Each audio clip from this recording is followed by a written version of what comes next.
My name's Elizabeth Cohen, and I'll be doing an interview with Stephanie Carlton, who's the Deputy Administrator for the Centers for Medicare and Medicaid Services. So we're so glad to have such a wonderful turnout. We're going to talk for approximately 30 minutes or so, and then we'll have about 10 to 15 minutes for questions. So get your pen and paper out, or your phones or something, and write down questions as we go. So Stephanie Carlton, as I said, is the Deputy Administrator for CMS.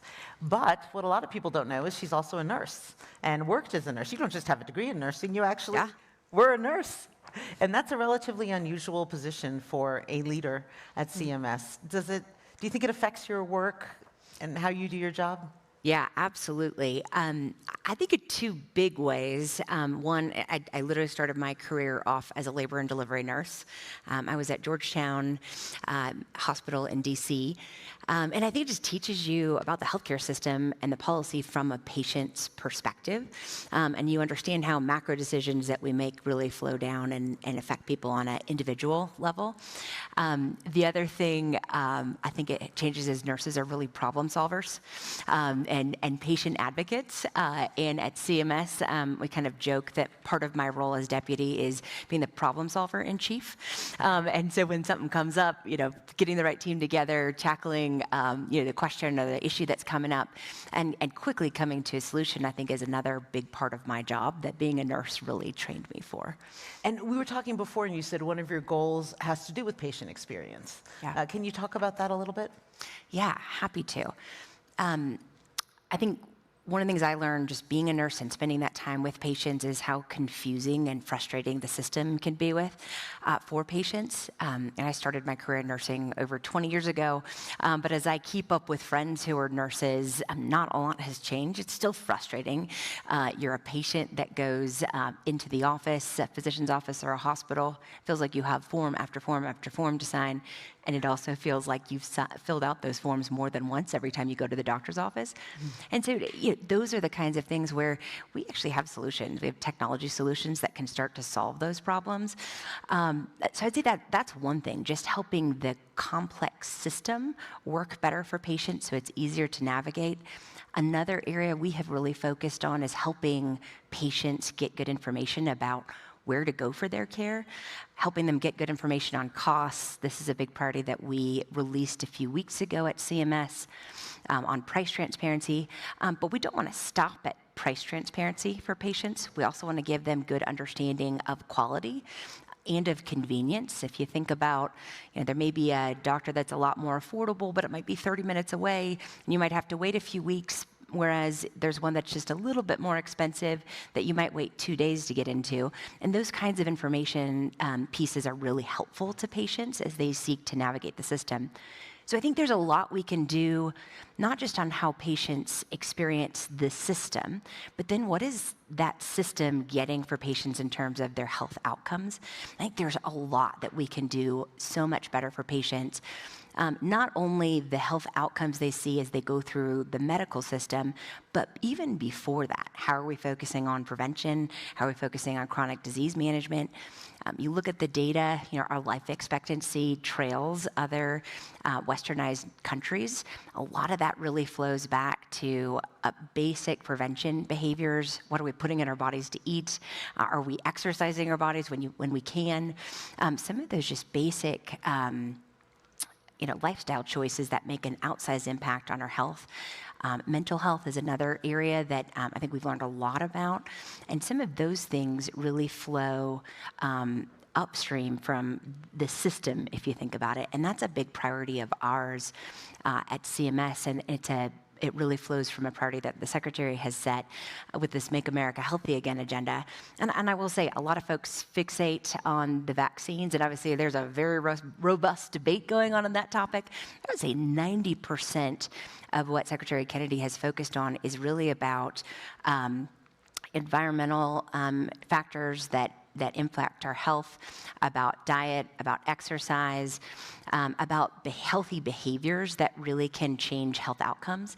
And so as you think about from a patient, it's not just the system we're navigating, but it is upstream from the system. And it's how is that system reorienting itself to really help patients change behaviors and understand what those behaviors mean for their health. As a nurse, do you agree with Mr. Kennedy about vaccines? We're going to start with easy questions. I think what has been really interesting to learn from Secretary Kennedy is he's not afraid to ask questions. And I think what some of the issues with the vaccines are about is there's a lot of moms out there that are just asking questions. Is this really safe for my kids?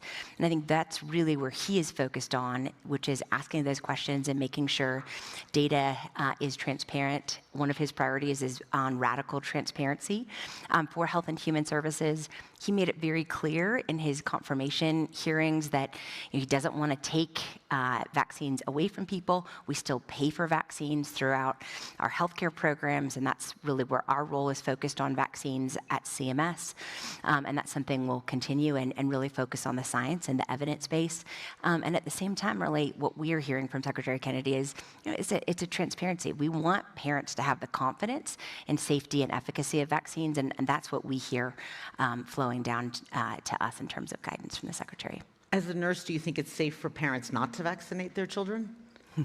There's a really interesting conversation going on with the CDC and one of their advisory panels. And really, one of their mandates is to look at the science and really make sure that information is transparent to patients. And then it's really about patients and their parents and their doctors making the best informed decisions about what's right for their kids. And I so think maybe that's it's really good for some kids not to be vaccinated? Again, I think you've got to follow the science, and that's really what it's about, which is making sure parents and their doctors have the best information that's right for their kids, given their specific health situation. Is there some science that says vaccines are bad for kids? The Secretary has talked a lot about, I think, some of the environmental factors that are going on with our kids' health, and that's really what some of these questions are about. There was some studies and data that was released recently about higher rates of autism, and I think the point of all of this is, let's go and understand what the science is actually saying and what's really in the best interests of kids. Oh, so there are some studies that show vaccines do cause autism? This is, and I'll just say very clearly, as I said, I think the scientists that are part of the decisions being made at the CDC, that's really their role to do. That's not my role to do. I think we're committed to the science and then making the right coverage decisions that really flow out of that. And again, at the end of the day, making sure that parents, their doctors, really have the best information to make the decisions that are right for their kids. So we're about 6 months into this administration, and you worked on the Hill for a while, and you're familiar with lots of different administrations. What can we expect different from this administration than previous administrations? We have set out a number of priorities. We went through a strategic planning process for CMS. It actually started before all of us joined government. Once the president asked Administrator Oz to take the role. He obviously had to go through a long Senate confirmation process, but we're allowed to do strategic planning in December and January. And spent a lot of time just learning from folks, learning from experts in industry, learning from clinicians and different healthcare providers about what are some of the challenges and what could CMS actually take action to do on that. And so then really articulated a set of 5 major priorities. One that's really important for us is that CMS be the leading payer in the United States. That really stems from what's the culture that we set at CMS. We have, it's been mind-blowing just to get to meet and to work with the career servants that are at CMS and just how committed they are to the mission of CMS. And I think you start to spend time with them and just realize how important the culture is to that because they believe so firmly in the mission, and that's something we want to continue to foster and affirm and really share with the career employees that are at CMS. So that was issue number 1, is we want CMS to be the leading payer in the United States. In addition to the culture there, we also want to be the most innovative and, really setting some priorities around technology. Sometimes the government really trails the private sector when it comes to adoption of technology. That's not always in our core skill set of knowing how to manage contracts and knowing how to really adopt technology. That is a huge priority for us. So I'd say that's that's first set of priorities around we want to set the standard for other payers across the country. Second, we have a lot that we can do in terms of waste, fraud, and abuse. Money that's being spent in our system that is not going to help people get any better. We're twice as expensive as other westernized countries when you look at the per capita costs of spending in the US. And again, there's a lot of that spending that really is not getting us better health outcomes that we can address by addressing some of the root drivers of waste, fraud, and abuse. So that's a big area for us in terms of a second priority. A third priority is around going a bit deeper into this technology agenda. When you say technology, a lot of things come to mind for folks in healthcare. That often means healthcare becomes more expensive the more technology. We don't believe that needs to be the case.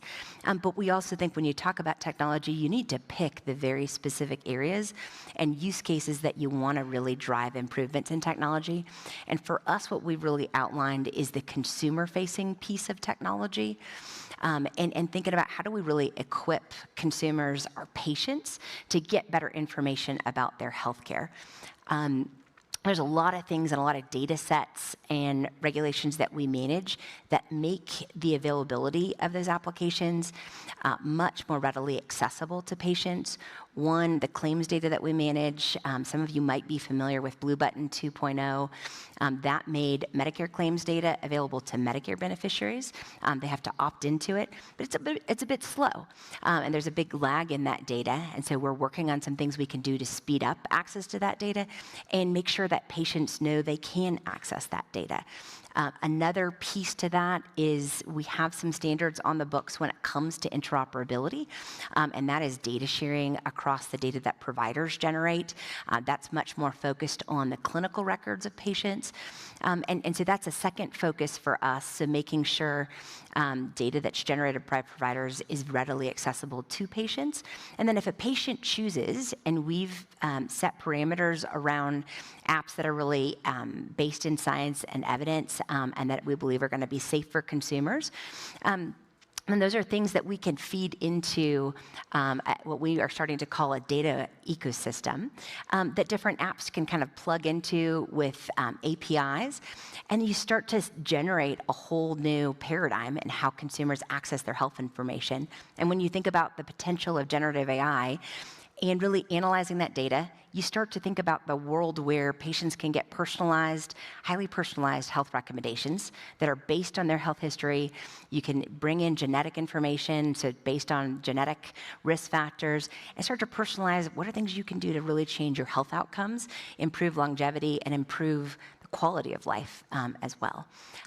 So you have a lot under your umbrella because the M in CMS stands for both Medicare and Medicaid.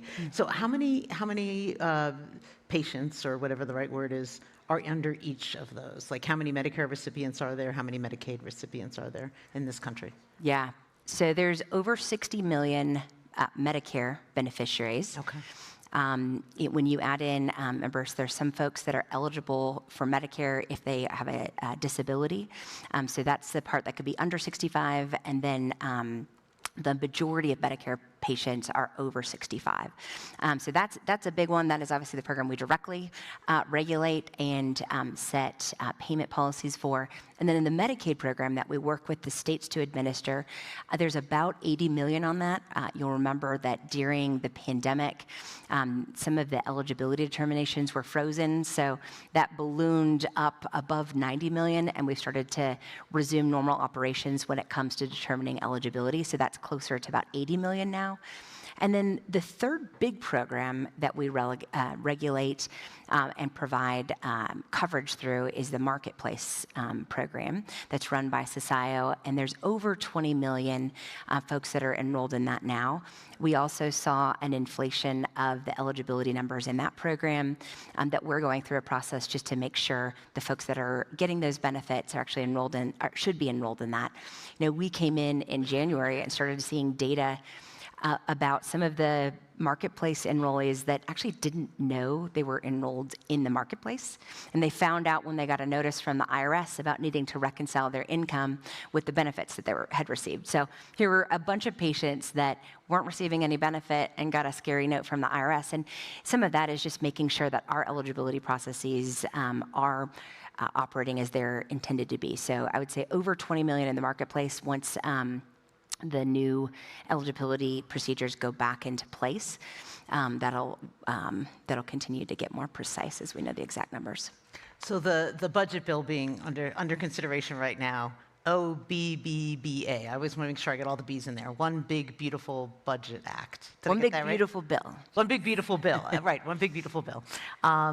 It's, various analysts, including the CBO, have looked at it, and across the board, they say, if this passes, millions of people that CMS is insuring right now, that are getting medical care right now, will lose it if this bill passes.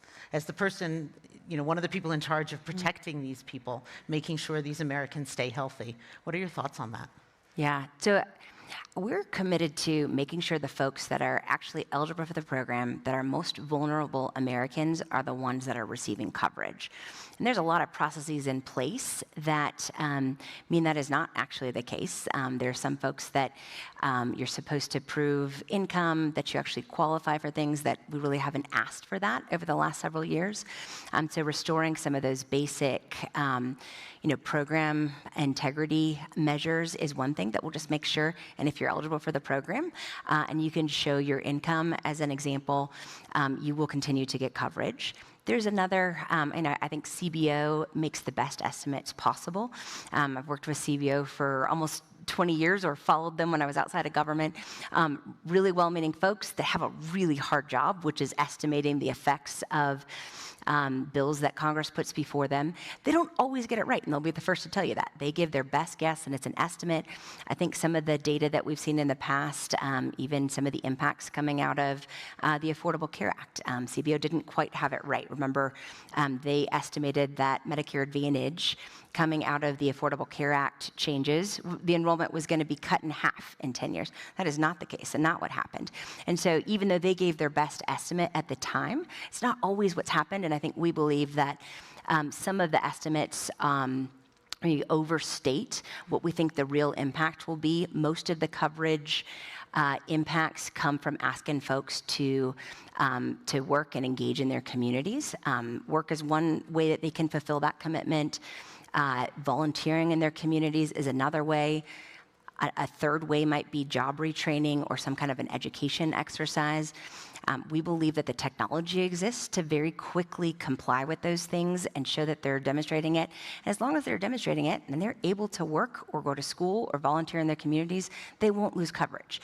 And we believe it is a different situation than some of the experience that we saw in Arkansas or Georgia. The technology is just in a different place now, that we really believe some of those coverage impacts won't be as significant as what the CBO is estimating. So CBO is estimating millions will lose their coverage. Various associations who have experts say the same thing. Millions and millions of people will lose it. I've personally interviewed several academics who agree with that. So it sounds like you think they are wrong. So what's your estimate? Will nobody lose coverage based on this, or maybe 10 people, maybe only 1 million, maybe only 2 million? Like, what's your estimate as the person who's in charge of protecting these people? What's your estimate of how many of them will lose their coverage if you think these other guys are wrong? Yeah, I think we've not done our own specific estimates. Obviously, it's a moving target. There's the House version, there's the Senate version.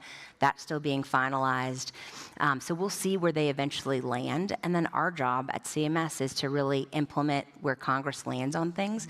And again, we're going to be fully committed to making sure the work requirements are seamless to implement with states. That is something we've committed to working with states to do. It's a quick timeline that we've asked states, or that Congress is asking states to comply with, but we really believe the technology is there. And then another part of our job is making sure that the work requirements work as intended, that if somebody is doing what they're asked to do by Congress, that they won't lose benefits from that. And as we work to implement the law, we'll get a better sense of what the impacts would be. But again, we're convinced that they will not be as significant as CBO is estimating. Will they be significant? I think at the end of the day, if you are working, if you are volunteering in your community, if you are going back to school to get a good job or get the job of your dreams, and you're able to report on that, and we've made it easy for those consumers to report on that, working closely with the states, and you're eligible for the program, you won't lose coverage. And that's the bottom line. So if you follow the rules and do all those things, you're saying, don't worry, you're not going to lose your Medicaid, you're not going to lose your ACA coverage. Yeah, at the end of the day, if you are a patient, you want to be enrolled in Medicaid, you're complying with those requirements, we will work hard to make sure that's easy to report on. You will be able to keep your coverage. So when journalists like me and others, if this bill passes, we will of course look to see how it's affecting people. So if there's a story about some, Joe Smith or Joanna Jones or this family lost their coverage and they said they followed the rules and now they can't get care for their children, they can't get care for themselves, they're lying?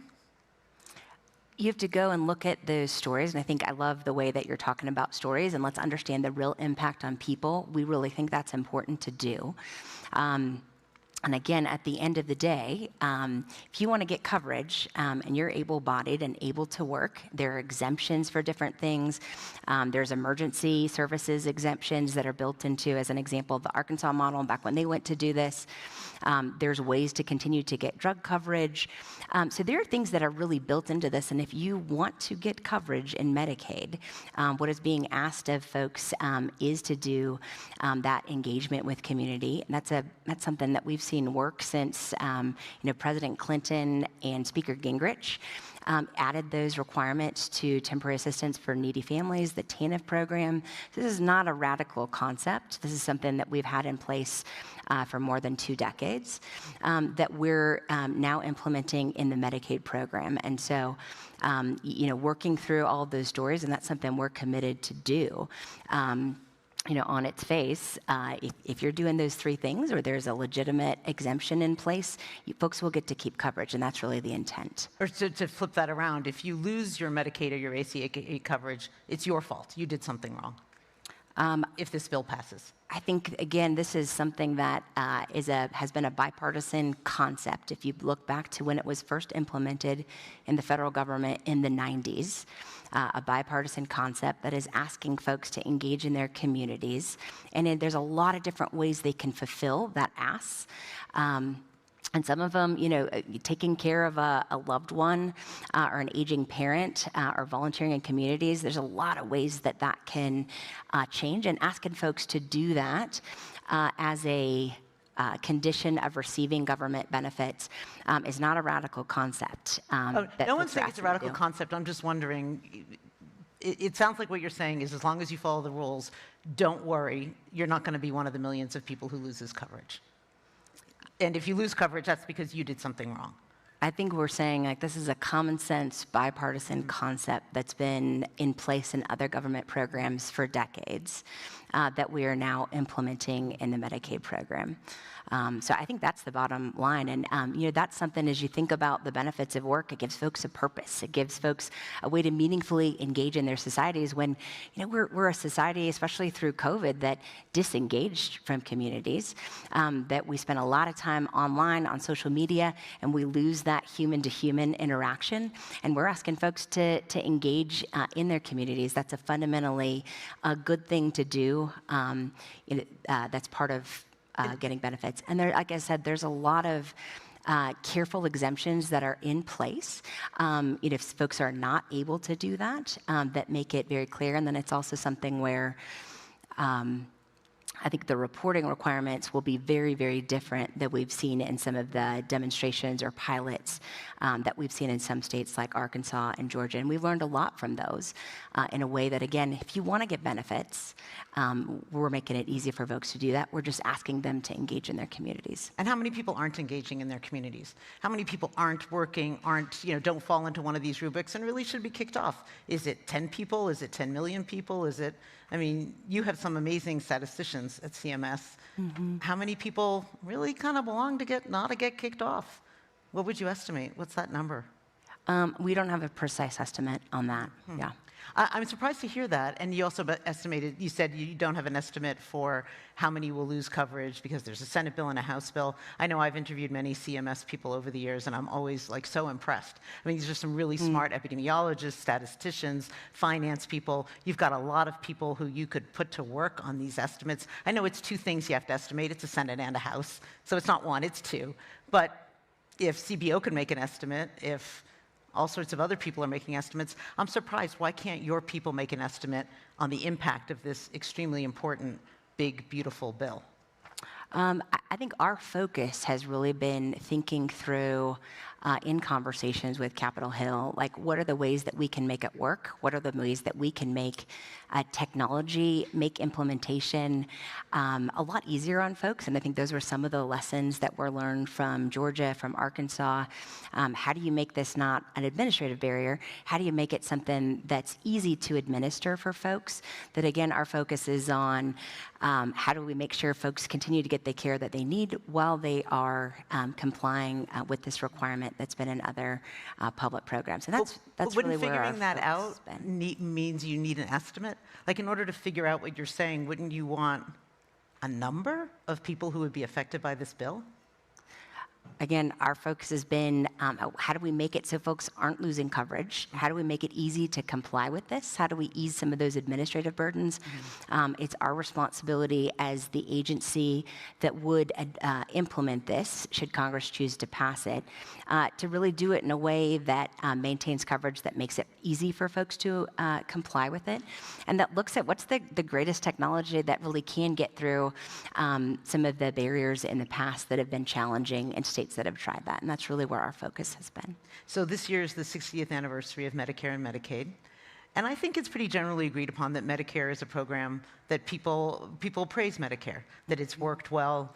Even there are people who want to expand it into Medicare for all. Medicaid, I think, not so much. It's not seen as a program that's necessarily an example to follow. Would you agree with that? That the two programs are sort of have a different, their levels of success are not the same? You know, they're both very important programs as we think about a safety net and getting care for vulnerable Americans. Obviously, very different focus, very different ways that they run. Medicare is obviously run by the federal government.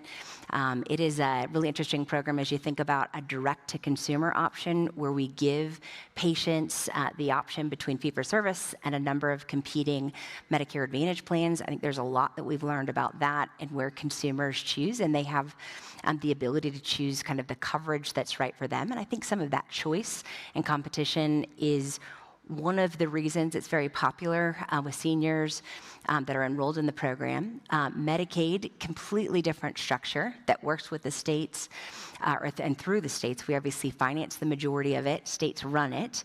And we give some broad parameters and guidance to the states on how they administer that. I think the focus on the Medicaid side, and again, the president has been very clear he wants to love and cherish both Medicare and Medicaid.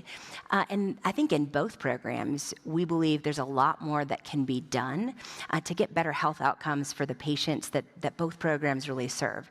I mentioned some of the Secretary's priorities, some of Dr. Oz's priorities are around emphasizing prevention, chronic disease management, so that upstream from folks needing to go to the hospital, we're getting better patient outcomes, and that's a big focus for us in the Medicare program.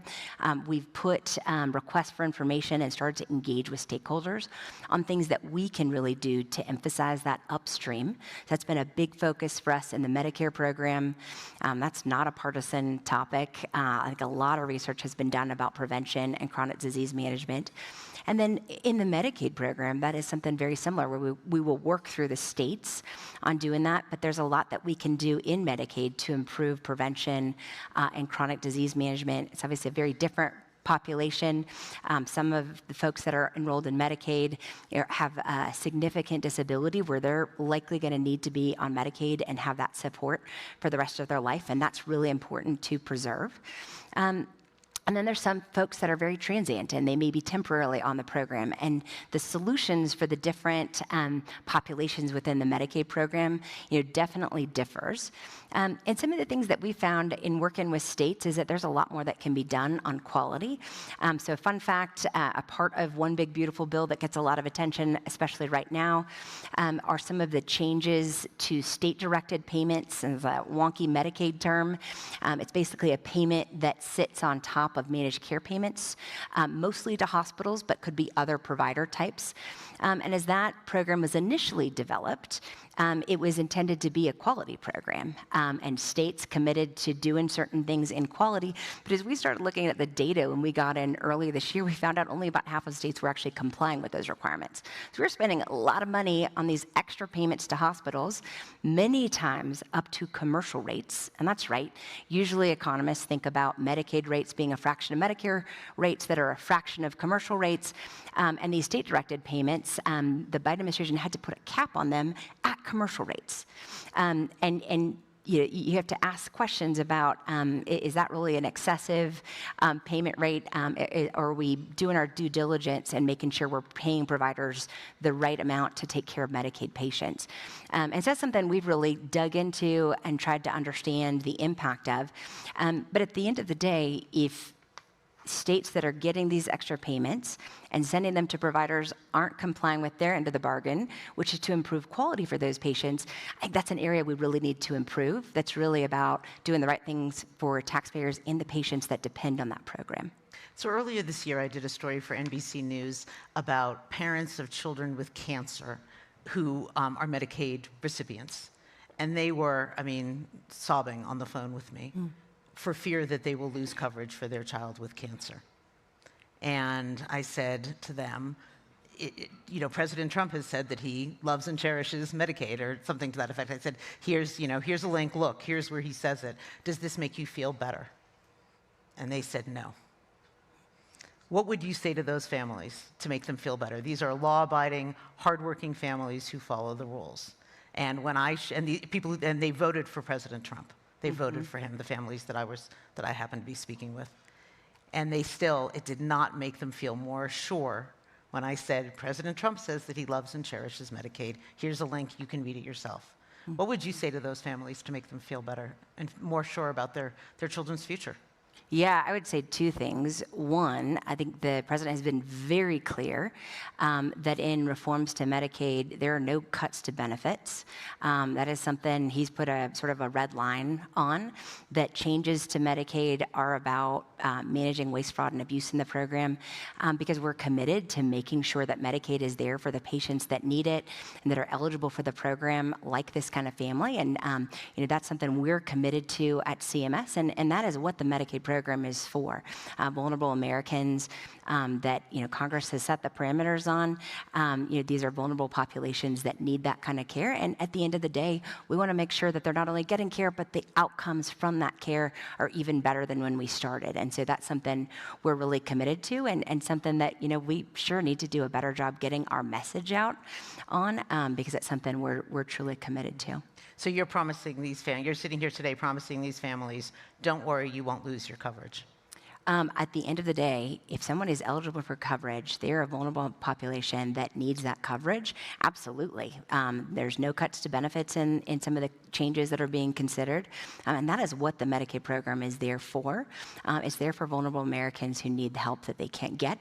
And not only that, we're committed to improving health outcomes in the program, and that's something that's really important to us. And nobody's going to play games with the eligibility in such a way that it becomes impossible to do all the paperwork or impossible to make it right. That's not going to happen. At the end of the day, when it comes to some of the eligibility changes, that's about making sure the folks that are supposed to be on the program are supposed to get coverage. And if you are eligible for coverage, then you will continue to get coverage. That's at the end of the day.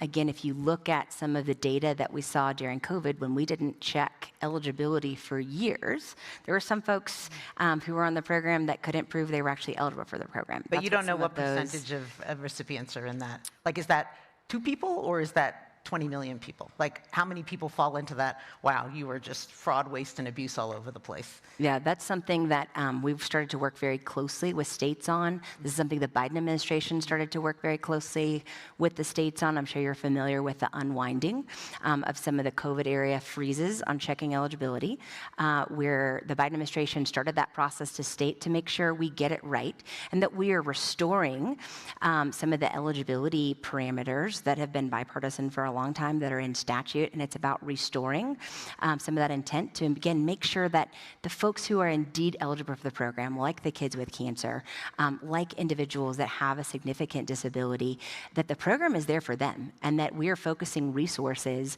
on those patients who really need it, and that we're getting rid of the distractions. We came in and started looking at some of the 1115 waivers that were approved by the Biden administration. We had student loan repayment programs that were approved through the Medicaid program. And look, like we've all gone through school and had to deal with the student loans, but that's something, there are other programs that are run through other agencies that are a lot better at structuring student loan repayment programs than CMS is. And I think what we're saying is those are distractions. Those are not something, we're a healthcare agency that we want to focus on. And if we bring the focus of the Medicaid program back to its core mission, which is taking care of those patients, like the kids with cancer, like individuals with a disability, that's what the program is for, and that's where we want to focus those efforts. And we need to cut through the distractions and really make sure it's there for the people who need it. And that's what we're about, and that's what we are very committed to doing. Well, thank you, Steph, so much for answering my questions.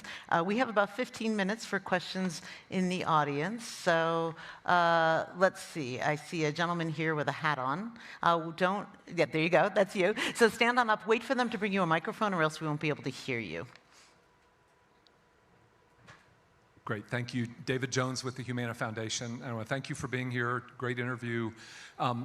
You started in the beginning talking about the goal to make CMS the lead payer and also the most innovative. And I want to go to that and ask a question that is really related to before January 20th of this year, there were many problems with the healthcare system. And how are we going to look at some of them? So can you talk at a kind of a general level about the administration's attitude toward value-based payment?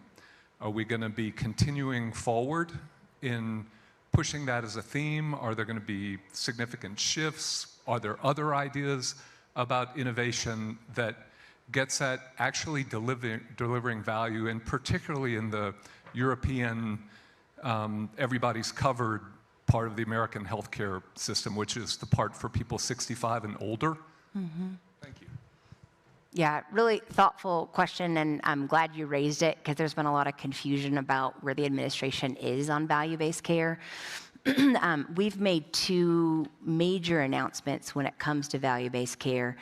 There's one that we did early in the year. New administration, we came in and looked at every single model that was being developed out of our Centers for Medicare and Medicaid Innovation. We call it the Innovation Center. And did a comprehensive review and asked questions around, are all of our models meeting the two-pronged tests that Congress tasked the Innovation Center with? The first one is it on track to save taxpayers money? Remember, this was a central piece of the Affordable Care Act that was around lowering costs in our healthcare system overall and testing models that can really do that. So that's test number one. And the second is, are these models on track to hold quality steady or ideally improve it? And so we went through all the models. I think, Liz Fowler is a friend. I think she would even say part of this is experimenting. That's the purpose of the Innovation Center. And if it's not working, then, we change course. And so we did that earlier this year. We actually saved about $750 million because there were some of the programs that were on track to actually cost taxpayers a lot of money instead of save taxpayers money. So that was sort of move number one. Move number two, we announced about a month ago, which is our go-forward strategy for the Innovation Center, and that at CMS is the main focus of our value-based care programs. And that's something we want to lean into those programs. We want to lean into the programs that are working well, and we'll continue to do that. Abe Sutton is our Innovation Center leader that spent a lot of time working on value-based care models out in the private sector, and so learned a lot about what works and what we believe will ultimately scale. But I would say as a go forward, that's something we're committed to, and we're committed to finding the models that will actually achieve the kinds of value and quality improvements that were part of how the Innovation Center was originally structured. Okay, let's see. Gentleman here. You. Yeah. Oh, hold on. Wait for the microphone.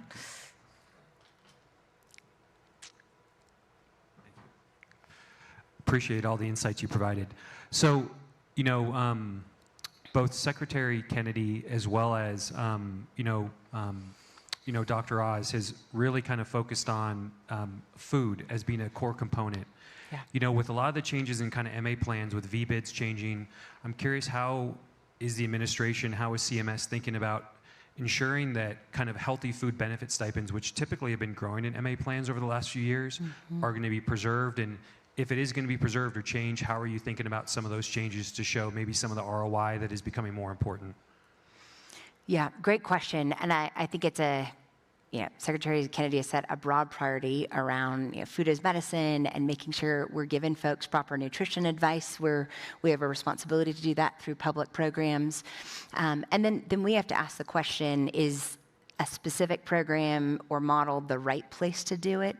VBID was a program where I think there's a lot of initial interest in, and the concept was good. It was, we started looking at the data. It was also a lot more expensive than other ways to provide Medicare Advantage benefits. So that was really one of the big reasons that we stepped back from that particular model. But there's other ways that plans can really innovate around what will work, and where there's evidence that there's actually a good ROI on it. There are avenues to do that. Obviously, there's a lot of flexibility in supplemental benefits that are delivered through the Medicare Advantage program that could be a real innovation avenue, if you will. And then there's a lot of other programs really across health and human services that we are looking at, and where there's a good ROI and it's an appropriate thing for us to do. I think there's a lot of interest in pursuing those. Great. Let's see. Who? There's a woman there with a striped shirt on, a striped sweater.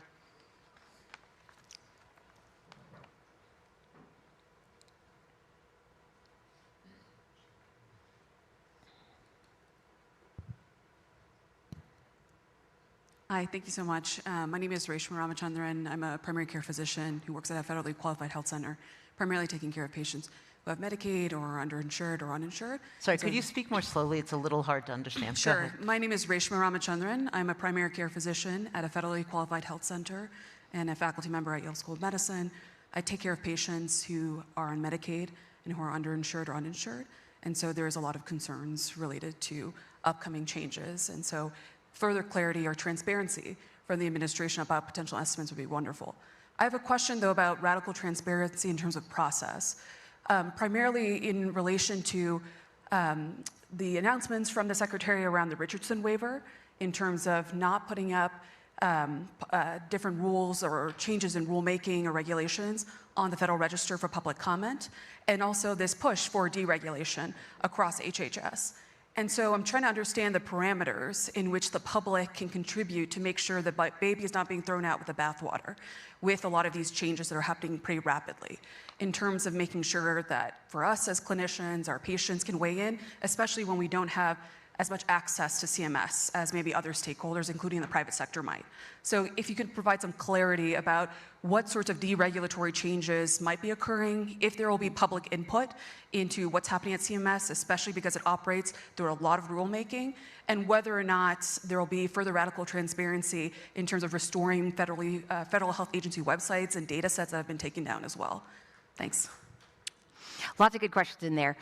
And I'll speak from a CMS perspective, where I know where we've been focused. And I would say, we've just gone through a lot of the Medicare rate setting, and that goes through the normal notice and comment period that things are definitely open to the public for comment. We spend a lot of time responding to those comments to make sure that we get the payments right.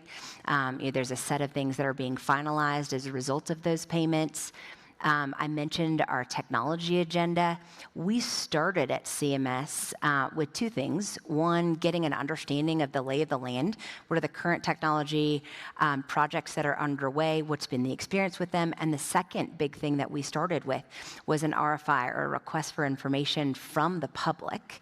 And you can go and read it on our website. It's a pretty long RFI that asks a lot of different questions because we want to understand from physicians, we want to understand from patients, we want to understand from innovators, what's working, what's not working when it comes to technology. And then the comment period just closed last week. There were over 1,000 comments that came in from the public that we are literally working through. I was on emails with our team yesterday. Some folks are, why haven't you posted this yet? Because well, there's over 1,000. We're working through them, and our team is working overtime to post those and to work through those comments. And so that is very much still a part of our culture in seeking public impact, our input and learning from it, and then shaping our ultimate policy decisions as a result of that. And that's an important tool or source of input for us as we make those kinds of decisions. When it comes, broadly to a question of deregulation, obviously the HHS-wide had put out a broad question about this, and it was to seek input from the public on that and see what are opportunities, where are you spending time as a clinician on paperwork in a way that is actually not improving health outcomes and not ensuring safety. And it's a question of help us understand where that is the case, because we want to do better and we can do better. I haven't met a clinician that says they're in love with every single compliance and reporting requirement that they have to deal with every day, because it distracts them from patients. And so it's a question to say, what's outdated? What's duplicative? What is not really working towards safety and improved quality and better health outcomes? And where can we do better? And I think from the Secretary, it started with an RFI. We've continued to put out a number of RFIs that impact our policies at CMS, and we'll continue to do that.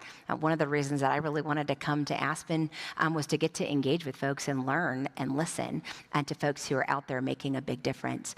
And then the last thing I'll say, I think on the last part of your question was with federally qualified health centers. Obviously, that plays a really important, those centers play a really important role in providing care for vulnerable Americans. Some of our conversations about FQHCs are actually, how do we use that connection point with vulnerable patients to really go after this agenda of how do we get them better prevention information? How do we start to work with where they've got a dialogue in place with a care provider to change behaviors that will really improve their health outcome? And so that's kind of how we think about the role of FQHCs as we're making decisions and thinking through things at CMS.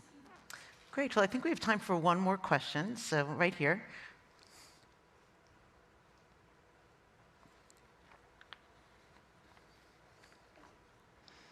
Hi, thanks for being here today. I really appreciate it.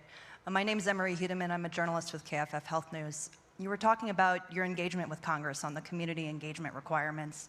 And you said it's been a focus and that you've been really focused on trying to talk to them about how to make it easier for people. So I'm curious, what have you advised Congress about how to make the reporting requirements less burdensome, make them easy for people to make sure that they're meeting the requirements that you're asking of them? I would say a big focus for us has been on what is possible and what's different today in 2025 with technology. There's a lot that's just possible that wasn't possible even a few years ago with technology, and that's been a big part of our focus. Another part of our focus is how can we work effectively with states so that we're not just trying the same old thing that we tried years ago, but we're learning lessons from technology on how do we make the experience easier for folks to comply with those requirements. And I think that's been a big part of our focus as we've thought about community engagement requirements. All right. Actually, maybe we do have time for one more question right here.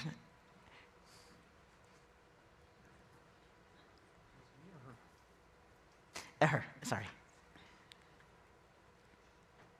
Thank you. Hi, Audrey Davis, Cancer Support Community. Ms. Cohen, thank you for the work that you did to elevate the cancer patient experience and also caregiver experience. Ms. Carlton, thank you for being here today as one human to another. I know it's not always easy to answer these really important questions. I had the opportunity to participate in CMS's Medicare Drug Price Negotiation Program Roundtable and saw how really committed your team members were to getting information from patients, caregivers, and also patient advocates.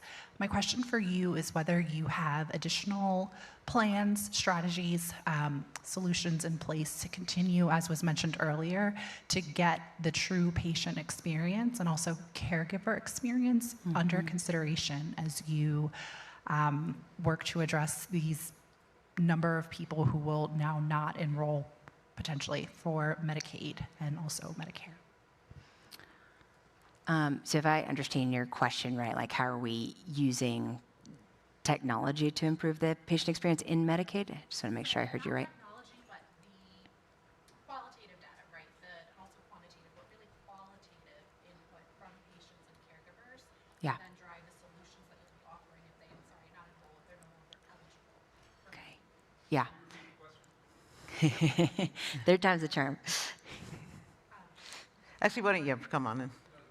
Just repeat, I know, we're okay. So just repeat that last part of your question. I will be very quick. So what are your strategies and solutions to incorporate qualitative data, especially from patients and caregivers, into the solutions that you develop for people who will no longer be eligible for Medicaid?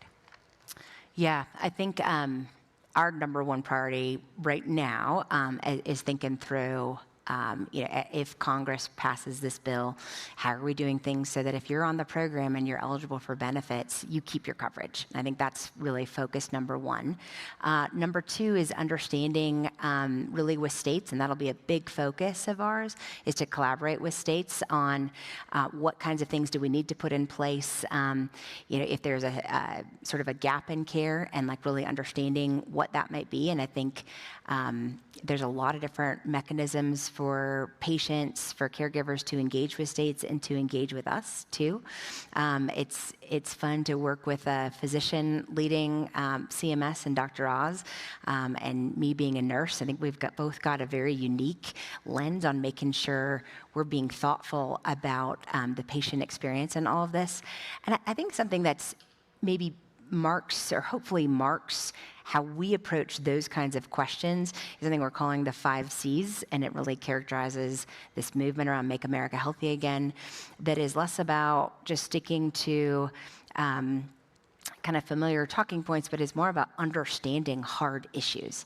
I think curiosity is one of the biggest parts of that, and really understanding what is the impact, what can we do to really improve the patient experience in that, what is the coverage that those folks are eligible for, and what does the transition look like when that is the case. And again, our priority is going to be looking at how do we make it easier on folks to comply with these community engagement requirements. But that curiosity and really trying to understand, I think that's a hallmark of ours. Another is competence. We are committed to really doing it right and running these programs well and learning from folks along the way. Another is really compassion. And I think it is different for a president to really put a red line out there that says, I don't want to cut benefits. I genuinely want to love and cherish these programs and care for the vulnerable people who rely on these programs. I think those are things that really mark our approach to those kinds of hard questions, and that will going forward as we work through implementation, should Congress pass this. Thank you so much. I think we could have talked for hours. Yeah. Really, thank you so much. Thank This was just terrific. Thank you so much.